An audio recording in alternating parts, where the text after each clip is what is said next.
네, 정치권 동향을 대기자의 시선으로 짚어보는 목요 정치클럽 기자 대기자 시간입니다.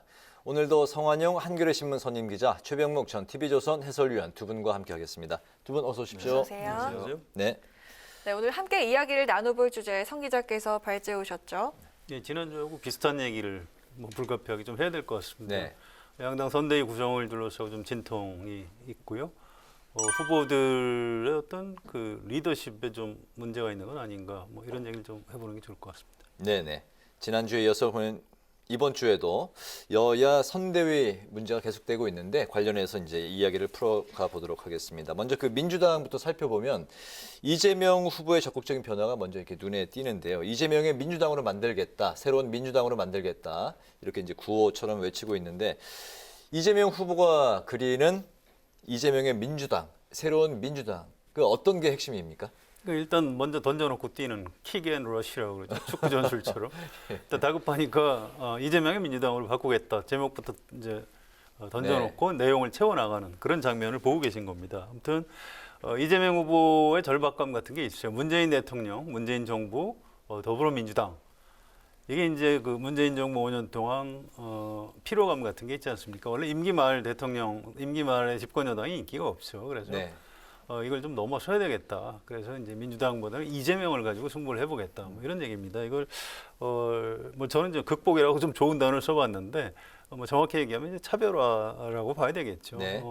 선거 지형 자체가 워낙 나쁘기 때문에 이재명이라는 상표를 좀 내세워서 선거를 치러야 승산이 올라갈 수 있다. 이런 계산에 지금 그런 전략을 쓰고 있는 것 같습니다. 네네.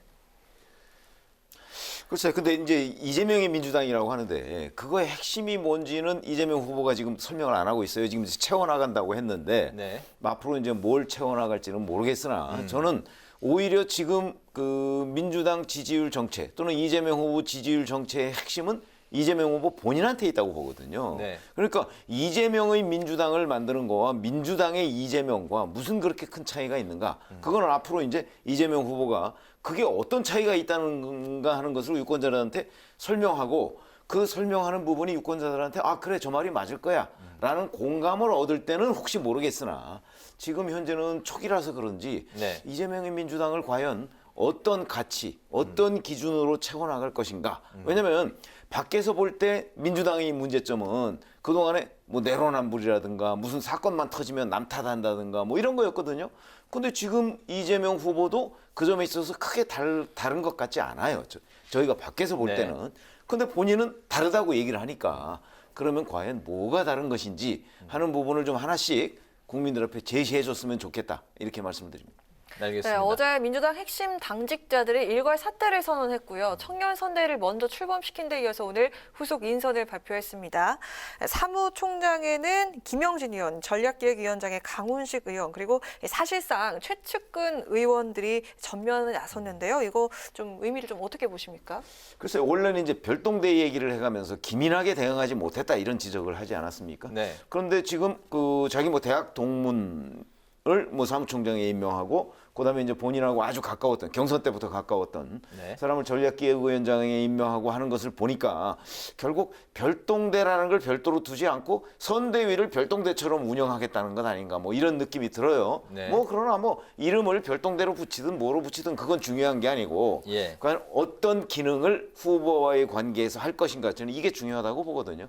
그런 관점에서 보면 현재 그 본인과 아주 가까운 사람 이런 사람을 선대위 주요 요직에 배치했다는 것을 보면 과연 지난 선대위와 얼마나 다르게 기민하게 대응할 수 있을 것인지 그것도 좀 지켜봐야 할 대목이다 이렇게 봅니다. 네네. 오후에 민주당에서 약간 브리핑을 했는데요. 지금 본부가 16개 정도가 있다고 합니다. 네. 왜 그렇게 많은지 저도 잘 모르겠는데 아무튼 그걸 6개에서 7개 정도로 줄이겠다 이렇게 얘기를 하고요.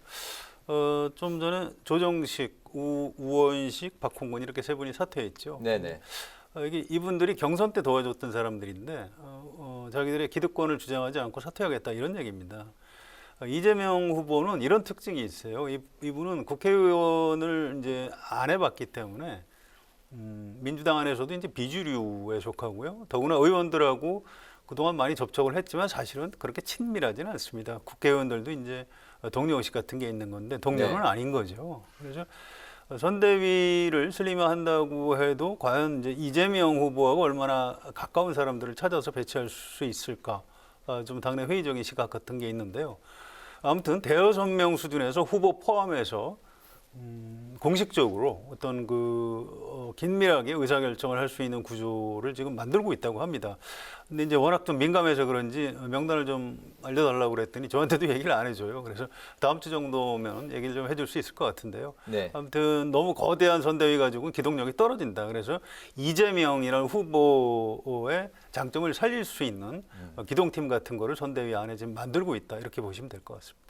네, 알겠습니다. 이제 그런 가운데 당내에서는 이제 그 중도층 확장을 위해서 조국의 강을 건너야 된다. 그리고 열린민주당과 합당은 방향이 잘못된 거다. 이런 비판의 목소리가 또 나오고 있습니다. 이재명 후보가 조국 전 장관 문제에 선긋기를 했다. 뭐 이런 그 평가도 나오지만 어제 그 저희 프로그램에 출연했던 최민희 전 의원 같은 경우는 꼭 선긋기를 한 거라고 볼 수는 없다. 또 이렇게 또 언급을 한 분도 계시는데요. 어쨌든 앞으로 이제 민주당의 노선과 또 조국의 강 문제 앞으로도 계속 뭐 논란으로 이어질지 두 분은 어떻게 보십니까? 별로 그럴 것 같지 않습니다. 이거는 뭐 제가 그렇게 길게 말씀드릴 일도 아닌 것 같아요. 네. 민주당 안에서 이제 조응천 의원 정도가 조국의 강을 건너야 한다. 뭐 그런 얘기인데 그렇다고 이제 조국 전 장관이 뭔가 좀 잘못됐다 이렇게 비판을 한다고 해서 그러면 그 당시 검찰총장이었던 윤석열 후보가 잘했다는 거냐? 그건 또 전혀 아니거든요. 이건 이제 윤석열 전 검찰총장이 야당의 대선 후보가 됨으로써 민주당 또 민주당 지지층 안에서는 일단락된 끝난 논쟁입니다. 그래서 뭐 이 문제 가지고 뭐 노선 투쟁할 가능성은 별로 없고요. 그냥 네. 수순에 따라서 열린민주당은 그냥 뭐 합당 의결을 하고 뭐 이렇게 실무적인 합당으로 아마 넘어갈 가능성이 좀 더 커 보입니다. 네. 그렇죠. 아니 그러니까 민주당 내에서 저게 문제가 될 소지는 저도 별로 없다고 생각을 합니다. 왜냐하면 민주당 내에서 뭐 조국의 강을 건너자 뭐 이렇게 얘기를 새롭게 꺼낼 이유는 없거든요. 네. 그러나 이제 대선 본선이 되면 사실은 이 조국 전 장관 문제가 공격을 받을 소지는 상당히 있어요. 특히 이재명 후보가 이제 조국 사태 당시에 침묵을 했거든요. 네. 그러면 본인이 공정을 내세우면서 어찌 보면 공정과 가장 그 먼 거리에 있다고 평가를 받는 국민들로부터 평가를 받는 조국 전 장관 문제에 대해서 침묵을 했다는 것은 굉장히 공격받을 소지가 많아요. 그러니까 공격을 받으면 어떤 식으로든 대응을 해야 되겠죠. 이렇게 되면 이제 결국 다시 조국 사태라는 것이 수면 위로 올라올 수밖에 없고 네. 그 과정에서 보면 또 우리가 잘 아시지만 열린민주당이라는 게 결국은 뭐 조국 수호 세력하고 상당히 겹치는 부분이 많지 않습니까? 그러면 이제 그 부분도 또 함께 공격 대상이 되는 거죠. 그렇게 되면 이 열린민주당과의 합당 문제도 네. 결국은 국민의힘 후보, 그러니까 윤석열 후보에 의해서 공격 대상이 되고 이제 이재명 후보는 아마 방어하는 입장이 될 수밖에 없을 것이다. 그런 관점에서 다시 불거져서 수면 위로 떠오를 가능성이 네. 있다. 이렇게 봅니다. 네. 네, 국민의힘은 어제 저녁 윤석열, 김종인 두 사람이 긴급 회동을 했습니다만 결국 김 전 위원장의 선대위 합류 여부를 결정짓지 못하고 총괄 선대위원장 자리만 비워둔 채 개문 발차했습니다. 오늘 오전 최고위원회의에서 있었던 윤 후보 목소리 잠시 듣고 이야기 이어가겠습니다. 선거운동이 더 지체돼서는 좀 곤란하고 1분 1초를 아껴가면서 우리가 뛰어야 될 그런 상황이고 선대위가 출발하게 된 만큼 저 역시도 압도적 정권 교체를 위한 대장정을 시작하겠습니다. 네, 윤석열 후보가 이제 일단 출발한다고 이제 선언을 했는데 김종인 위원장은 오늘 그건 자기네들이 알아서 할 일이지 내가 관계할 필요가 없다 이렇게 이제 또 이야기를 했습니다. 어제 회동 이후에 오히려 더 좀 약간 서로가 감정이 상한 듯한 격앙된 그런 뭐 언사들을 주고 받았는데요. 그렇다면 이대로 이제 김종인 전 위원장의 합류는 물 건너 갔다고 봐야 되는 것인지 먼저 그 최 의원님 의견부터 들어볼까요? 그렇죠. 그러니까 일부 언론 보도가 뭐 이제 이거 윤석열 후보 측이 최후 통첩을 했다. 뭐 이런 거 가지고서 아마 김종인 전 위원장이 또 상당히 기분이 상했었던 네. 모양이에요. 그러나 그거는 사실은 윤석열 후보 본인의 말은 아니거든요. 그러니까 뭐 누가 어떤 얘기를 했는지는 모르겠으나 이제 그런 거에 이 감정이 상하기 시작하면 사실 다시 융합하기가 쉽지가 않죠. 그러나 어찌됐든 간에 주변에서 예. 사실은 이 두 사람의 이 밀고 당기기를 좀 완화시키고 진정시키기 위한 노력은 굉장히 활발하게 지금 진행이 되고 있거든요. 그러니까 그 결론을 보기 전에 우리가 이제 이 두 사람 사이 끝났다. 이렇게 예단하는 거는 좀 어폐가 있지 않나. 그래서 저는 조금 더 지켜봐야 될 대목이 있다. 이렇게 생각합니다. 네네. 이 요새 윤석열 후보 참 힘들 거예요. 검찰총장하고 비교를 해보면 검찰총장은 이렇게 해 그러면 하죠. 영장 청구해 그러면 하고요. 수사 방향 이렇게 가 그러면 갑니다. 수사 인력 추가 파견해 그러면 하고 최종 결정권을 갖고 있죠. 검찰 안에서는 거의 신 같은 존재입니다. 근데 정치판은 전혀 달라요. 정당 대표, 대선 후보 자기 마음대로 되는 게 하나도 없습니다. 지금 사실은 굉장히 오랜 날짜 동안 지금 망신을 당하고 있는 측면이 있습니다. 아니 저 사람 검찰총장 출신이고 뭘 좀 리더십이 있다고 생각했는데 이런 것도 하나 정리를 못하나 이제 이런 문제가 있는 거죠. 물론 상대가 김종인 전 위원장이라는 아주 좀 특수한 사람입니다.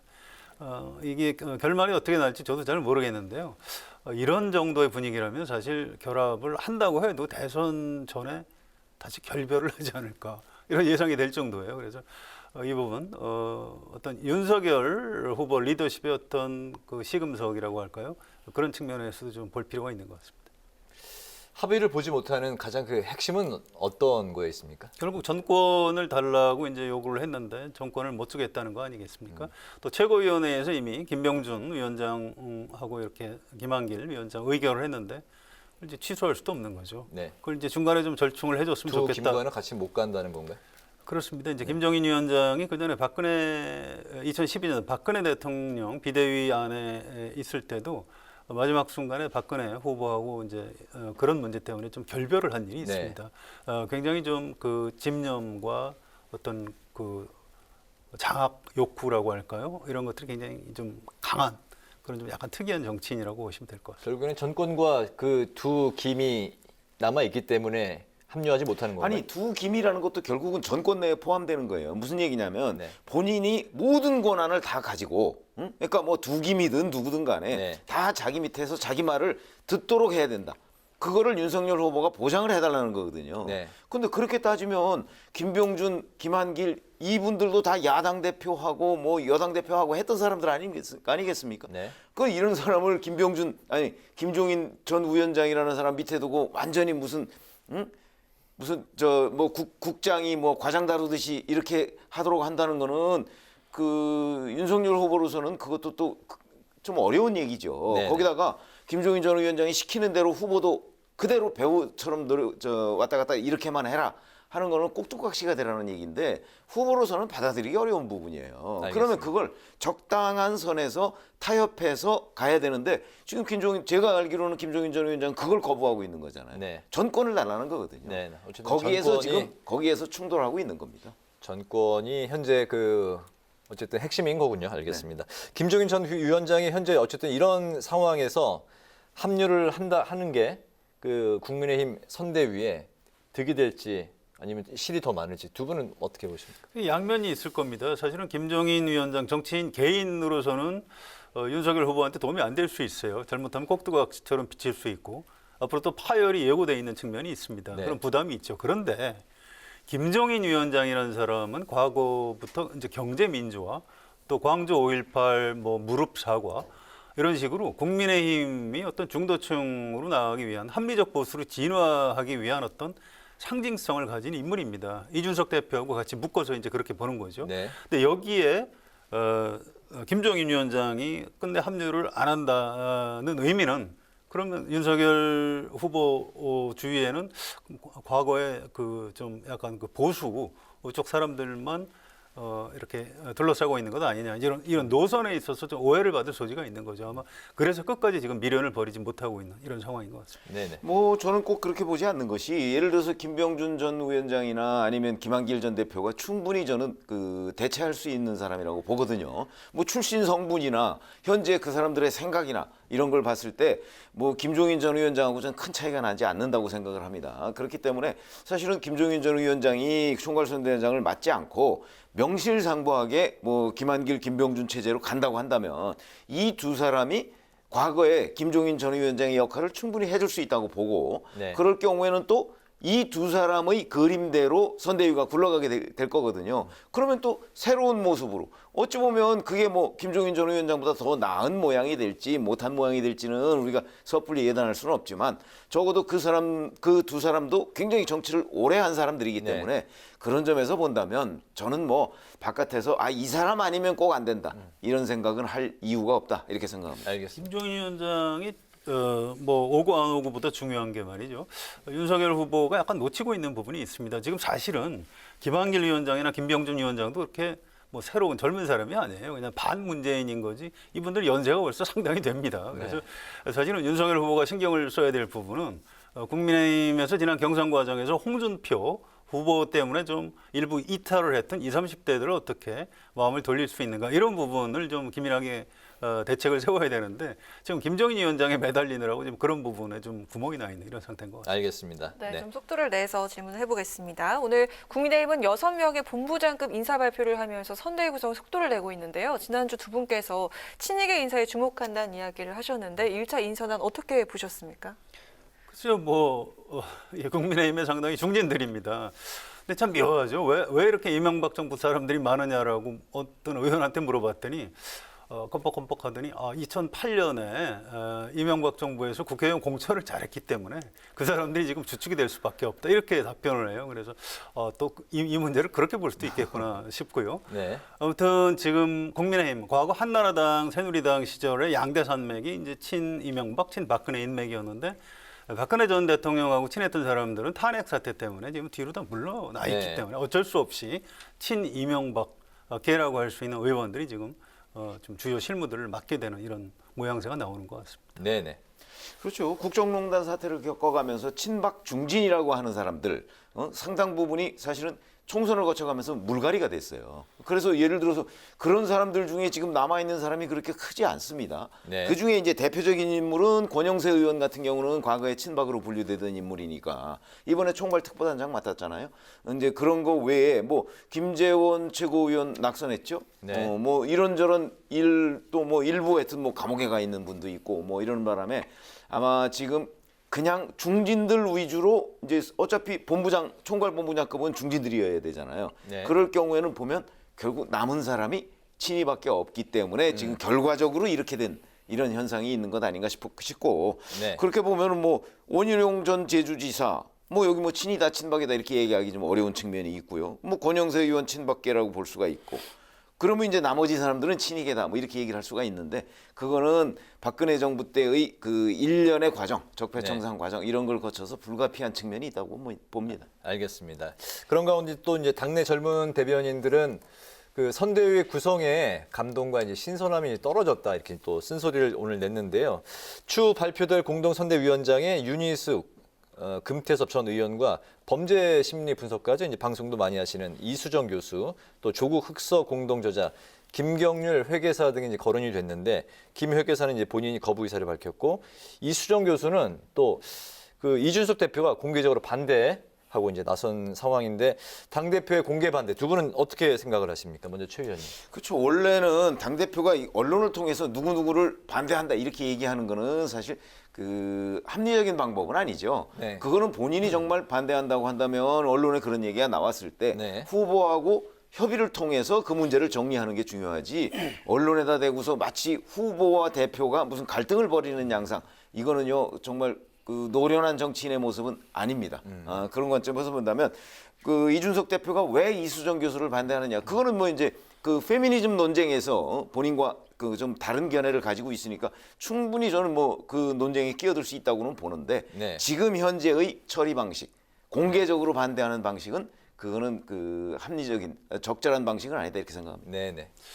그래서 뭐 윤석열 후보는 이번 대선 치르고 대통령이 되거나 아니면 뭐 낙선하면 어떻게 될까요? 정계 은퇴하지 않을까요? 이준석 대표는 정치를 계속 해야 되는 사람입니다.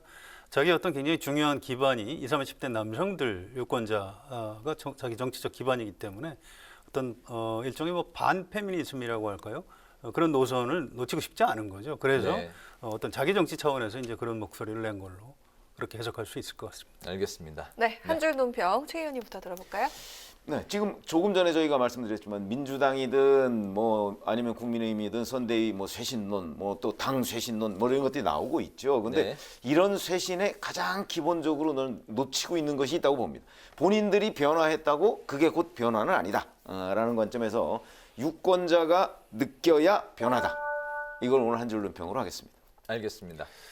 이 정권 심판도 좋고요. 적폐청산도 좋습니다. 그런데 대통령 선거는 다음 5년 동안 우리나라를 이끌어갈 정치 최고 지도자를 뽑는 선거입니다. 지금 여야가 서로 상대방에 대한 비난에 좀 너무 지나치게 몰두하는 것 같아요. 그래서 오늘 제 한 줄 논평은 정책이 경쟁력이다라고 하겠습니다.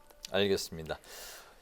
오늘 목요 정치클럽 기자 대 기자에서는 여당의 선대위 쇄신 움직임 그리고 총괄선대위원장 자리를 비우고 출발한 국민의힘 선대위 중심으로 토론을 펼쳐봤습니다. 지금까지 최병묵 전 TV조선 해설위원, 성한용 한겨레신문 선임기자 두 분과 함께했습니다. 오늘 말씀 잘 들었습니다. 고맙습니다. 고맙습니다.